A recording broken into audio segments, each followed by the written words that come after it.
podamos mirar. ¿Ustedes han ido a algún museo virtual? Digo, ¿algún museo en su vida? No sé, alguna visita que los hayan llevado al colegio. Sí, profe. Sebas me respondió algo. Sí. ¿A cuál Sebas? Museo Nacional. Ah, vea, Sebas ya fue al Museo Nacional. Sebas va a ser nuestro guía directo. Pero no me acuerdo. ¿Ay? ¿Sí? ¿Qué? Dime. ¿No te acuerdas? ¿Por qué? ¿Estabas muy niño? Sí, señora. Bueno, no importa. Justina, ¿cuál?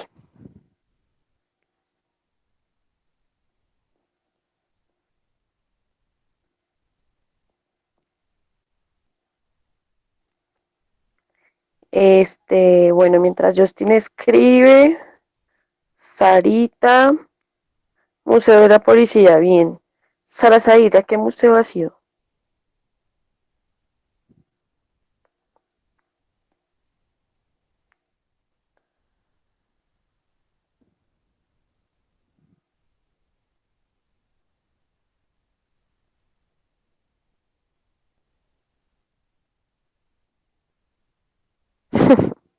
Esas visitas a los museos que ustedes hacen, no sé con qué objetivo serán, que no se acuerdan de lo que hacen, les importa muy poquito lo que pasa en ese museo. ¿No? No me acuerdo ni siquiera a qué lugar, mejor dicho. Pero bueno, la idea es que le pongamos, sí, yo sé, Justin, que acordarse del Museo de la Policía debe ser eh, mucho más caracterizado, debe ser mucho más fácil. No siempre estás en el Museo de la Policía. ¿Quieres contarnos, Justin, cómo te fue o algo así?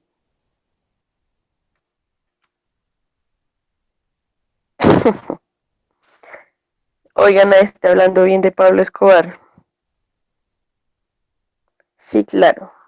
Los museos son para eso, para hacer una debida muestra de los aspectos culturales, de los aspectos simbólicos de un territorio, de un país. Dan las carreras de la policía. Sí. Entonces un museo es eso, ¿no? Es como una pequeña muestra de la cultura a la que representa. Entonces en el Museo de la Policía, por alguna razón estaba Pablo Escobar y también existían las carreras de la policía. Los primeros teléfonos, interesante. Claro, entonces simbólicamente el museo está para eso, para acercarnos a realidades a las que no podemos acceder porque ya somos... Ay, a mí también me gusta, se llama escopetarra. Bueno, la historia de la escopetarra es muy bonita. Se inventa aquí más o menos, pues no se inventa, se plantea por ahí en la año 2011, 2010. Y entonces ese es un proyecto precisamente para impulsar que se hicieran los diálogos de paz, ¿sí?, con las Fuerzas Armadas Revolucionarias de Colombia, que en ese momento pues aún no iniciaba. Entonces la escopetarra era una escopeta convertida en guitarra. Su eslogan era, digamos, justificando que es mejor hacer arte, que desde el arte también hay lucha de ideas y que se pare la violencia, que no necesariamente no tenemos que luchar por medio de las armas que en el conflicto armado del país pues han dañado a tanta gente.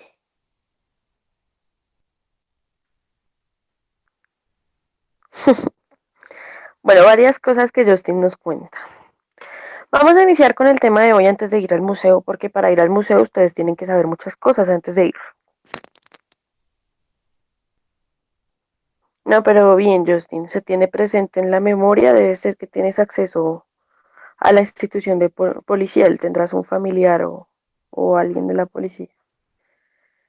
Y el tema de Pablo Escobar lo podemos ir hablando por ahí en unas 5 semanas cuando veamos Colombia y el Estado Nacional de Colombia.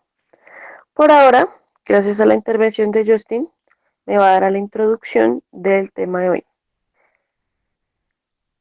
¿Qué vamos a ver hoy? La formación de los Estados-Nación. Ya. Formación de los Estados-Nación o los Estados nacionales. ¿Y eso con qué tiene que ver?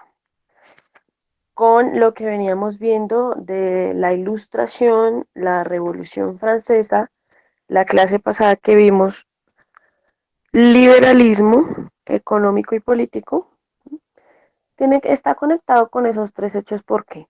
Porque es en ese momento, como yo ya les había dicho, que empieza a gestarse esa nueva forma de gobierno, el Estado Nacional.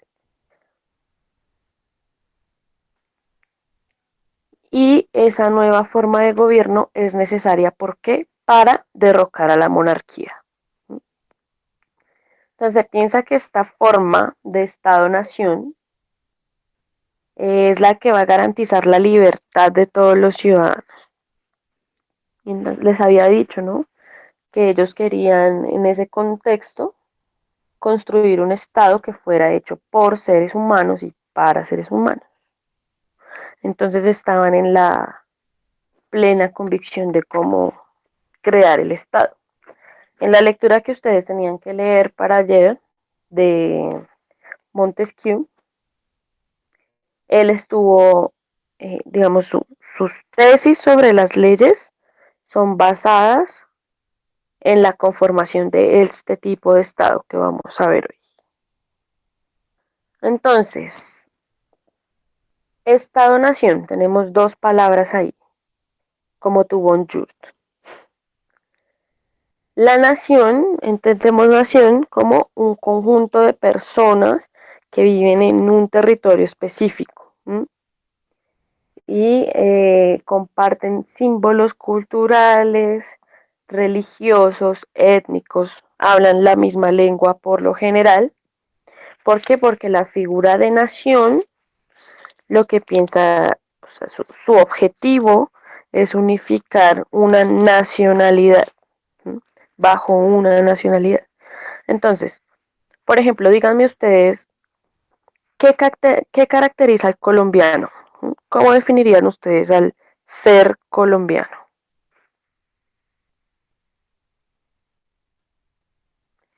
Eso es una nacionalidad. Entonces, ser colombiano no es solo haber nacido en Colombia. Compartimos unas características. Entonces, como nadie me escribió por lo pronto, ustedes saben que voy a empezar a llamar a gente. Y voy a llamar a Andrés Felipe Melo Ormaza. Tenemos el mejor café. Bueno, por ahí vamos. Melo, felicitaciones. En primer lugar, fuiste el que sacó la nota más alta en el examen. No sé si te había dicho ya, se me había olvidado. ¿En qué forma? Exacto, Sara. Buena pregunta. En la forma en que lo veas, la forma que seas. Usted no perdió, solamente que no presentó ningún trabajo, tenía que recuperar. Es decir, lo de las notas lo van a ver el día de mañana, ¿sí? Hoy estamos en clase. ¿Quiénes estaban en riesgo de perder? Quienes no habían entregado ningún trabajo. Quienes ya entregaron esos trabajos, pues no están en riesgo de perder. Melo, necesito tu participación y les estoy preguntando, ¿qué significa para ustedes el ser colombiano?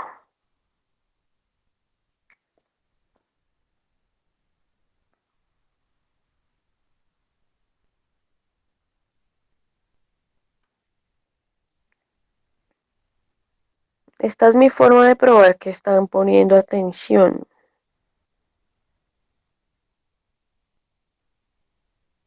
Bueno, vamos a ver mientras Andrés Felipe Melo se reporta. Quien quiera participar lo hace por el chat y continuamos. Entonces, es eso, esa caracterización de qué es ser algo o identificarse con algo por pertenecer a un país. Ustedes ahorita creen que eso es normal. Ah, claro, ustedes ah, no sé, chino, entonces seguramente debe ser bueno para la tecnología, ¿sí? O nada, piensan en arroz chino, ahora van a pensar en coronavirus, pero entonces son unas caras que tenemos la peor salud. Eso no es una característica solo de este país, pero ahí vamos. ¿Qué pasó, profe? Andrés Felipe Melo, que no me estaba poniendo cuidado. A ver, no me estaba escuchando. Trabajadores. Melo, la pregunta es, para ti, ¿qué es ser colombiano?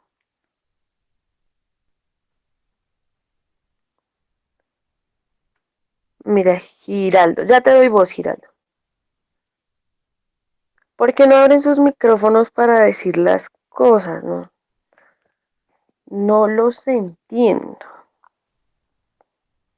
A ver, mientras me lo piensa, yo le doy voz a Giraldo. Ser colombiano no es ser feliz ni alegre, ni recursivo ni apasionado. No es decir que tenemos dos mares, tres cordilleras, nevados, páramos o más ranas que nadie. Ni mucho menos es decir que somos esa persona que espera 100 años de soledad o una pensión que nunca llegará. Está muy lindo, Giraldo. Bueno, Muñoz, por mí mejor que usted no hable. No, mentira. Alguien abrió micrófono ahí. Jessit, abriste micrófono, ¿vas a participar? Bueno, está muy bonito lo que nos dice Daniel, lo que escribe. ¿Lo sacaste de algún lugar? Sería bueno que nos dieras la fuente. Si no, está muy lindo. Entonces lo que nos dice Daniel es que no es ser colombiano. ¿Sí? No es ser feliz, ni alegre, ni apasionado, ni decir que tenemos dos mares, ni mucho menos decir que somos esa persona que espera 100 años de soledad. ¿Sí? Entonces, lo que nos dice Giraldo es que no es ser colombiano. Seguimos en esa búsqueda de qué es ser colombiano. Entonces, bueno, esos símbolos compartidos entre personas del mismo país denotan ya una agrupación por unas características específicas, ¿sí? No es no, que tiene hombres y mujeres, no se distingue por eso la colombianidad del colombiano. ¿Sí? Bien, Giraldo, no, y sí le creo. Dejen de burlarse de las personas que tratan de hacer un esfuerzo creativo. ¿Sí? Existe Internet, pero confiamos en la palabra de Daniel. No sean tan desconfiados, hombre. Entonces, mmm, se me olvidó que les estaba diciendo, ya, no es que tengamos hombres y mujeres, ¿sí? No es porque tengamos negros, no es porque tengamos niños, ¿sí? Sino que a los colombianos nos unen otro tipo de cosas. ¿Qué puede ser? Tenemos una pluralidad étnica y cultural. ¿Sí? Casi que en ninguno de los países, bueno, más bien en muy pocos de los países latinoamericanos tenemos tanta diversidad cultural. Tenemos 84 familias indígenas, tenemos población mestiza y negra también en gran cantidad. ¿Sí? Eso se debe a que debido a la invasión, a la colonización española, hubo un proceso de mestizaje muy alto. ¿Sí? Eh, Hablamos español, ¿sí? Son características en las que nos recogemos como colombianos. Ahora, esa imagen del colombiano que entonces que es berraco y que es echado para adelante y que es rebuscador, ¿sí? Así es como se identifican los colombianos. Entonces, claro, eso, digamos, hay que cuestionar si eso de ser echado para adelante y rebuscador es verdaderamente una cualidad. ¿Sí? Pero igual, así se identifican los colombianos. Entonces, esa es la nacionalidad, una cultura. A ustedes en el colegio les habrán puesto les habrán puesto a buscar eh, qué es el curulao, qué es el merengue, qué es la cumbia, el merengue, el bullerengue, qué es la cumbia, o los principales platos típicos de Colombia. ¿No? Eso todos los colegios lo han puesto. Pero eso en los colegios no se pone porque sí, como para que usted vaya y se antoje de la comidita colombiana que es tan rica, sino que los colegios deben difundir esa información y deben difundir esa información por una razón. Y la razón es que sus nuevos sujetos, tenemos una gran variedad de acentos, bueno, sí, puede ser. Esos sujetos nuevos que están en la escuela, como ustedes, deben saber que los identifica como colombianos para que cuando crezcan se identifiquen como colombianos, ¿sí? Entonces la idea del Estado-Nación es agrupar a un conjunto de sujetos que se identifiquen por haber nacido en el mismo territorio, ¿sí? Y forjen una misma cultura. Ahora, ¿por qué existe esa necesidad? Porque en otro momento, ya no les voy a explicar en qué momento se dio, porque lo repito todas las clases, entonces espero que la hayan cogido en algún momento de la vida. Anterior a ese régimen nuevo del Estado-Nación, no existía la ciudad y no existía el territorio como hoy en día existe. Existían reinos, ¿sí? Y se identificaba, era por pertenecer al reino tal o pertenecer al rey tal, ¿sí? Como sujeto. Yo soy del reino de Castilla. ¿Mm? Yo soy en España, por ejemplo. Yo soy del reino de Castilla, yo soy del reino de Aragón. Y esos Castilla y Aragón son los apellidos de los reyes. Entonces, es un cambio más, como más drástico. Entonces, la formación de Estado-Nación tiene esas dos palabras, Estado y Nación, porque la nación es la que agrupa a los sujetos bajo un mismo territorio, la mejor gastronomía y el mejor español. Bien, eso, digamos, esa es una de las características. Entonces, el mismo territorio y el Estado es esa organización política, ¿sí? Jurídica, que le va a dar como un horizonte a esa nación, ¿sí? Y entonces es que el Estado es esa organización que va a permitir gobernar a la nación. Y como elementos del Estado tenemos a la población, ¿sí? Se supone que el Estado somos todos, somos una parte importante del Estado porque el Estado-nación no tendría a quienes gobernar si no existiera la población. Ese gobierno estatal también tiene un territorio delimitado, o sea, en este momento hablamos de territorio, de las condiciones físicas de un territorio, ¿sí? Que nuestros límites van desde La Guajira hasta ¿dónde? Está muy fácil, ya me la deberían estar escribiendo ya sin pensar. ¿Hasta dónde van los límites de Colombia? ¿Desde La Guajira hasta dónde? Teniendo en cuenta los puntos cardinales. Melo nunca me respondió. Eso se lo voy a tener en cuenta. En tanto que el Estado, ¿sí? Tiene esos elementos, ya vamos viendo la diferencia entre Estado y Nación. Ecuador, Venezuela, bien, espera, Kevin, todavía no. Esos son los países con los que limita Colombia. Lo que yo les estoy preguntando es cuáles son los límites de Colombia, es decir, el territorio que comprende Colombia. Uno sería Cúcuta, de esos. Bien, bien, Sebas. Y no me acuerdo otros, pero sí tengo eso. Y eso que hay uno que es muy fácil, que no sé por qué no lo han dicho. Bueno, Cúcuta está bien porque limita con Venezuela. A la costa. La costa, sí, acabo de decir Guajira. Profe, El po- Atlántico. ¿Qué? Atlántico. Chaparro, estás un poco lejos. El Atlántico queda más, o sea, sí es un límite porque es el océano Atlántico. No, estás bien, Chaparro. El Amazonas, Muñoz, bien. Justin, el Amazonas, sí, exacto. Entonces nuestro territorio va desde la Guajira hasta el Amazonas y eso tampoco es de gratis. Eso es porque en la formación entre Estado y nación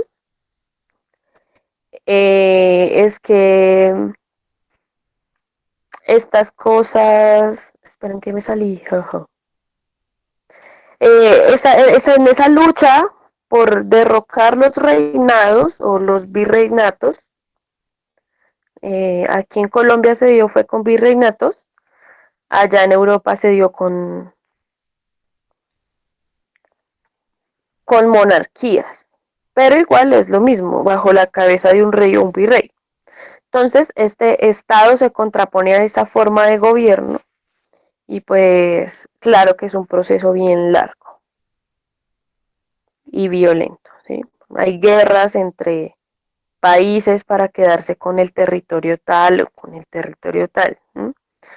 Les voy a contar más o menos una. Y es que antes el Cauca y Nariño, gracias a Kevin por mencionar Nariño, pertenecían al Ecuador. Y hubo una guerra civil colombo-ecuatoriana por esos territorios. Y quien ganara se iba a quedar con los territorios. Y Colombia se quedó con Cauca y Nariño. ¿Sí? Pero la población caucana y nariñense comparten más unos aspectos culturales con el Ecuador. Sí, porque la mayoría de su población es indígena en resistencia. ¿Alguien más que se acuerde de otro territorio que haya perdido o haya ganado Colombia?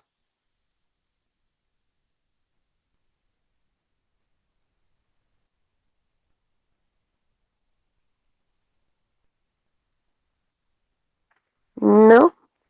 Panamá, bien, Panamá, Justin y Sara. Sí, Panamá es ese ejemplo al que debemos recurrir más rápidamente porque es el más conocido. Y entonces el canal de Panamá estuvo en disputa entre Colombia y Estados Unidos y pues resulta que Estados Unidos es el que, digamos, en ese momento, eh, digamos que controla el canal de comercio. Ya después, pues Panamá se independiza y, y pues ahora Panamá no, pues es una nación independiente. Es que yo estoy. Bueno, entonces les estaba diciendo cuáles son los elementos del Estado. El territorio hace referencia pues a, todo a toda la tierra, ¿sí? Al suelo, al espacio aéreo, es decir, lo que se sobrevuela. Por eso hay tantos problemas cuando helicópteros internacionales viajan por sobre la superficie de los países, ¿sí? Entonces, el espacio aéreo también es un territorio, las aguas, marítimamente también hay unos países que tienen más o menos mar que otros. Entonces, todo eso comprende el territorio. ¿Qué más tenemos por aquí? Bueno, y la forma de gobierno, ¿sí? Que yo les decía. Necesitamos una forma de gobierno que oriente, que proyecte esa nación, ¿sí? Porque sí ha habido una necesidad de control de alguien que maneje, de alguien que lidere. Entonces se supone que el gobierno es el que hace parte del Estado en ese sentido, ¿sí? El gobierno es el que va a dirigir al Estado Nacional durante un tiempo determinado. Entonces, gobierno y Estado, ¿sí?, tienen su diferencia allí. El gobierno controla dos elementos importantes. Espero que tomen apuntes, no sé, el poder por un lado y la soberanía por el otro. ¿El poder de qué? Porque tiene el poder de proyectar, de dirigir esa nación. Y la soberanía es un principio que tiene que ver más con el orden global. Entonces, como territorio colombiano, somos soberanos en nuestros límites nacionales. Entonces, Duque, desafortunadamente, puede hacer lo que quiera, ¿sí? O Duque y su gobierno está autorizado para hacer lo que mejor le parezca desde Guajira hasta el Amazonas, ¿sí? ¿Por qué? Porque esas son decisiones soberanas. Soberanía hace referencia a ese respeto por el territorio nacional. Entonces, digamos que sería condenado por todo el mundo que, pongámosle, Venezuela. Venezuela se metiera a invadir Colombia con ejército y a formar, digamos, una guerra o una disputa por el territorio. Porque se supone que todos los estados nacionales tienen soberanía dentro de su territorio y para eso tienen fuerzas militares que lo defienden. Entonces, esa soberanía es esa autorización de tomar decisiones dentro de su propio territorio. El Estado tiene esa potestad.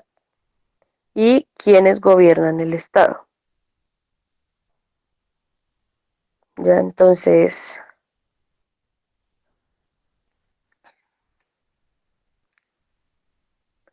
ya, el Estado se divide en tres ramas, que ustedes ya deben saber eso porque a ver, siempre lo recalcan, lo reiteran demasiado. La rama legislativa, la rama ejecutiva y la rama judicial. Yo no sé si aquí ya habíamos hablado del Estado con el tema de la Revolución Francesa, si se les especifique bien respecto de esas ramas. Pero entonces yo le contaba a mis estudiantes, o si no fueron ustedes, fueron los estudiantes de 11, que tenemos que ver cosas parecidas respecto del Estado. Y es que la función legislativa es la que formula las leyes, ¿sí? La rama legislativa es la que formula las leyes y ese papel lo tienen en particular unos actores específicos. Aquí en Colombia, ¿quiénes son los que formulan las leyes? Mientras me responden, sigo exponiendo acá. La función ejecutiva, que es quien ejecuta las leyes, ¿sí?, quien hace que esas leyes que se formularon se hagan realidad, ¿sí? Esa función la tiene el presidente. Y la función judicial, que es la que juzga el cumplimiento o el no cumplimiento de esas leyes. Entonces, el Estado gira en torno a lo que se llama la Constitución política. Por eso tenemos la Constitución del 91, antes la del 86, ¿sí? Porque como yo les dije en la clase pasada respecto de Montesquieu, el Estado es el que debe formular su propia ley. Sí, cuéntame. ¿Qué pasa, Chaparro? Congreso de la República. ¿Podría qué? Dime. Congreso de la República. Ya, sí. ¿La República dijiste? Ya. ¿El que ejecuta las leyes no es el Congreso? Sí. Sí, sí, Alison, es el Congreso. Chaparro, la República es una forma de gobierno, que ya ahorita la vamos a ver. Sí, o si dijiste el Congreso de la República, entonces no se te entendió bien que era el Congreso. Pero en dado caso, quien haya dicho que fue el Congreso, Sí, tienes razón. Senado y Cámara de Representantes son los que formulan las leyes. Y los que ejecutan las leyes son ya los que autorizan. Entonces, por eso, quienes ejecutan las leyes no son los que las hacen, porque eso tiene que tener un contrapeso, se supone. El Estado dice, vamos a dividir el gobierno en 3 funciones para que no se hagan rosca el uno con el otro, ¿ya? Entonces los que hacen las leyes, Santos cuando era presidente, los que hacen las leyes, que son estas personas de acá, son los que cumplen la función legislativa y por eso tienen tantos debates todo el tiempo para ver qué proyecto de ley se aprueba, qué proyecto de ley se formula. Ellos son los que proponen qué debería hacerse en el país respecto de las leyes. El presidente dice, sí, esto me parece bien, no, no lo voy a firmar. Y los que la juzgan, pues, están en la rama judicial. La rama judicial se compone de todos los jueces a nivel particular que pugnan el cumplimiento de las leyes y a nivel nacional pues está la Corte Suprema de Justicia y la Corte Constitucional. Son las que juzgan allí el cumplimiento de la ley. Tenemos a la policía, que estábamos hablando justo hoy de la Policía Nacional. Entonces la policía y todas las fuerzas armadas a nivel general lo que ejercen es una tarea concreta y es la de defender la soberanía del país, ¿sí? La policía hace cumplir las leyes, ¿sí? Por eso también está como en el poder ejecutivo, porque es la que hace que las leyes se cumplan, o sea, garantiza que se ejecuten esas leyes. Y se encuentra en el poder legislativo, es decir, tienen un código de policía, ¿sí? Y en ese código de policía hay unas leyes que se formulan que se deben cumplir. Entonces está como en dos ramas. Y las Fuerzas Armadas, y por eso es que, digamos, se presta el servicio militar, porque la nación, en esos términos de Estado Nacional, necesita de un ejército que defienda sus límites, más específicamente eso. Bueno, tenemos el proceso de formación de Colombia. Si bien el proceso de formación, la soberanía que es, el proceso de formación de Colombia inicia en el siglo XIX, de formación de Estado-Nación, porque obvio había estado bajo el virreinato desde el año 1492, bajo la corona española, y hasta el siglo XIX, que es que se logran independizar, pues plantean la construcción de ese Estado, ¿sí? En Europa fue un poco antes, ¿sí? La formación del Estado empieza más o menos en el 1780, 1770, ¿sí? Pero en el 1648 es formalmente que se empieza a hablar de Estado-Nación en Europa. Entonces imagínense 300 años de diferencia. Sí, las fuerzas militares defienden la soberanía, sí señor.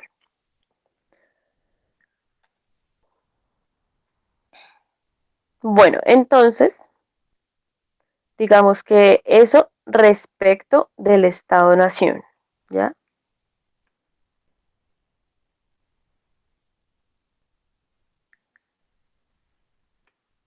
En su material de trabajo vamos a ver lo que tiene que ver con la formación del Estado-Nación desde Europa, ¿sí? Y cómo es que ellos derrocan a las monarquías para posicionar ese Estado, y unas partes de América que a partir de su independencia también consolidan ese Estado. ¿Sí? Bueno, entonces, este es el Museo Nacional, ¿sí? Y precisamente les presento el Museo Nacional porque estamos hablando de ese Estado nacional. Esa palabra nación tiene que ver con lo que les decía, ¿no? El compartir la misma cultura entre seres humanos que están agrupados en un territorio. Entonces se supone que el Museo Nacional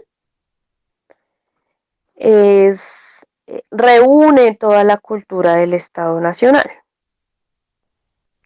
Y la cultura ha tenido mucho que ver con el Estado Nacional, porque es por medio de la cultura que se van difundiendo esas prácticas, ¿sí? No en gratis, eh, digamos, no en vano los colombianos actuamos de una forma que de pronto nos distinguen de los argentinos, o no en vano los colombianos actuamos de una forma que nos distinguen de los venezolanos, ¿sí? Y por eso ustedes de pronto lo han notado al compartir ahora con más venezolanos, porque la cultura juega un papel muy importante en esa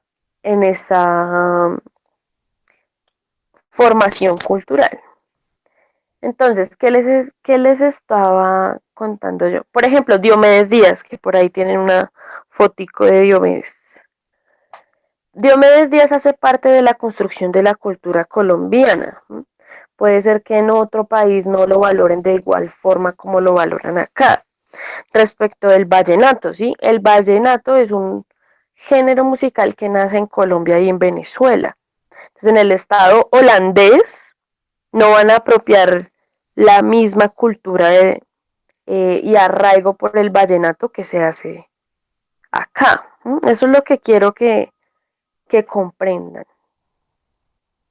Entonces, en el Museo Nacional se reúnen los aspectos culturales de la nación. Por acá tenemos a Simón Bolívar, ¿sí? Como libertador, porque digamos que se le agradece a él el libertar, el conseguir la independencia. Digamos que a causa de Simón Bolívar, o gracias a Simón Bolívar, es que hoy tenemos Estado-Nación. ¿Sí? Porque es el que se basa en la Revolución Francesa y en la independencia de Estados Unidos para empezar aquí a realizar su proceso de independencia. Entonces, ¿qué es lo que estamos viendo? ¿Qué es lo que nos están mostrando? Ustedes dirán, bueno, ¿eso sí hace parte de nuestra cultura colombiana? Listo, lo que pasa es que en el Museo Nacional se encuentra eso que nos ha construido como nación. Y muchas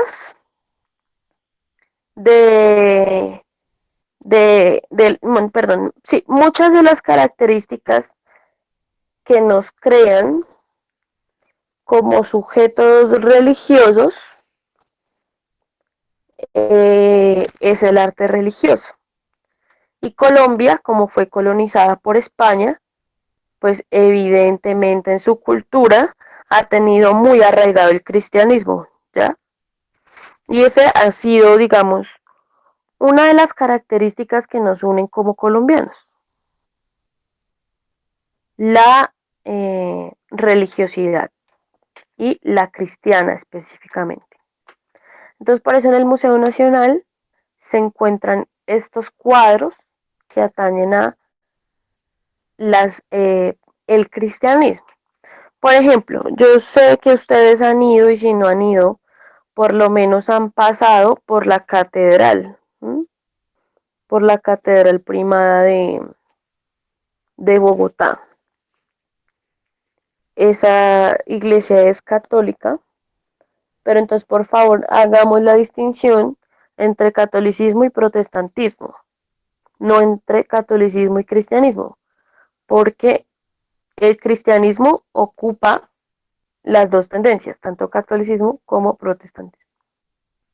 Entonces, la religión cristiana ha abarcado mucho territorio y mucho espacio en nuestra cultura. Y eso lo veíamos también en religión. Entonces, todo este arte que principalmente nace en Europa, ¿sí? Que es como los cofres de oro. Para ellos la iglesia, para los católicos la iglesia debía estar llena de oro, porque toman a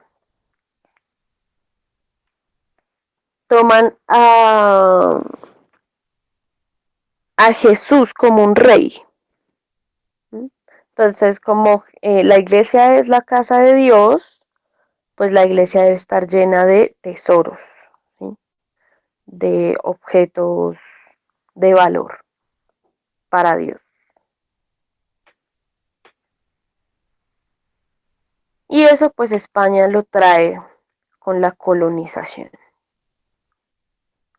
Entonces, cuando nos independizamos de Colombia, nos independizamos también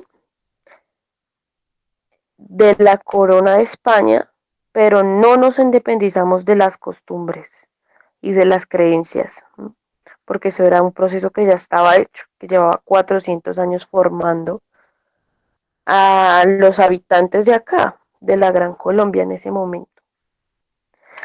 Entonces, ¿qué les estaba diciendo respecto de la cultura cristiana?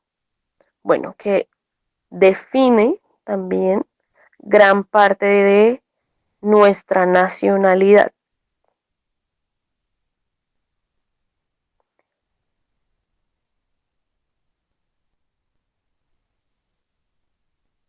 Este Museo Nacional, antes de ser Museo Nacional, era una cárcel. Y fue la cárcel más importante que tuvo el periodo bogotano, el periodo colombiano en ese momento. ¿Sí? Esa cárcel era un edificio penitencial donde llegaban todos los presos del país, pues porque era la cárcel de la capital. Hoy está convertida en Museo Nacional. Entonces, recomendadísimo que al Museo Nacional para que evidencien, digamos, aspectos de nuestra cultura.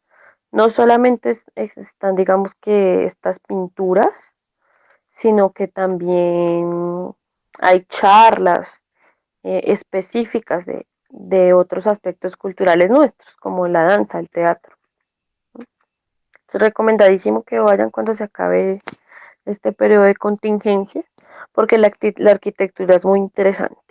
O sea, debido a que es una cárcel, era una cárcel, la arquitectura es muy interesante.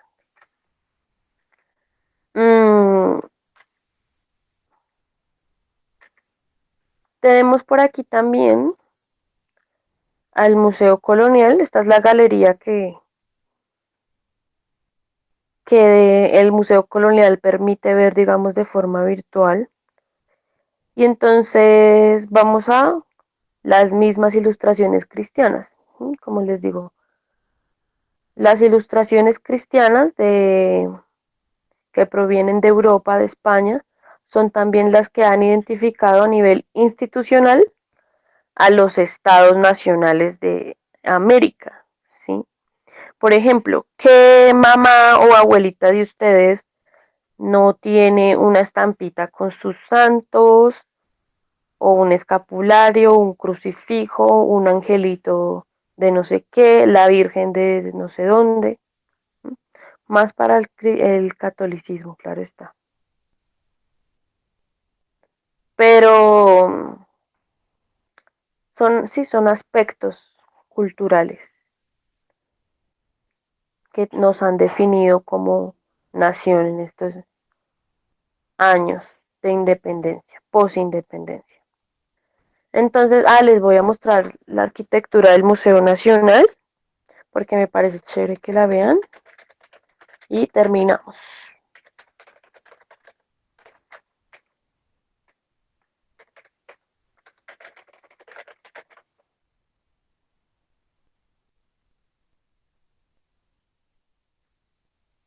Vamos a ver si este nos proporciona buenas fotos. Bueno, el Museo Nacional queda sobre la calle 26 con séptima. Esta es la parte de afuera. Un poquito más hacia el norte del planetario distrital.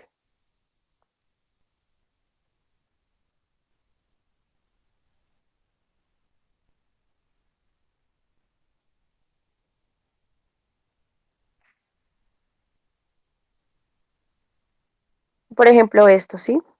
Se ven como... Esta imagen nos ilustra más o menos lo que eran los calabozos allá.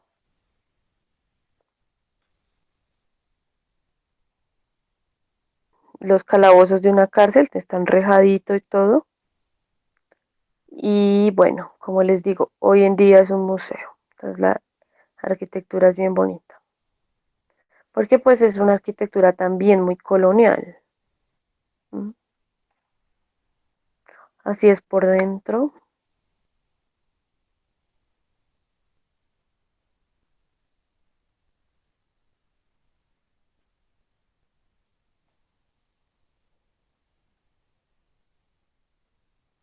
Bueno, entonces hasta ahí tienen comentarios, preguntas, dudas que aclarar.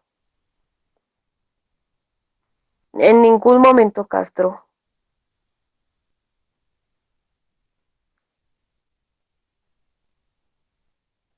¿Alguna otra apreciación?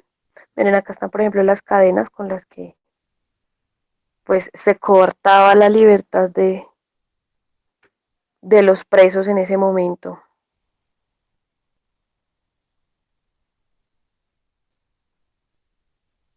Bueno, sí, está fácil. Bien, Daniel. Si nadie más tiene algo que decir, ya podemos ir cortando, colgando la llamada. Aprovechen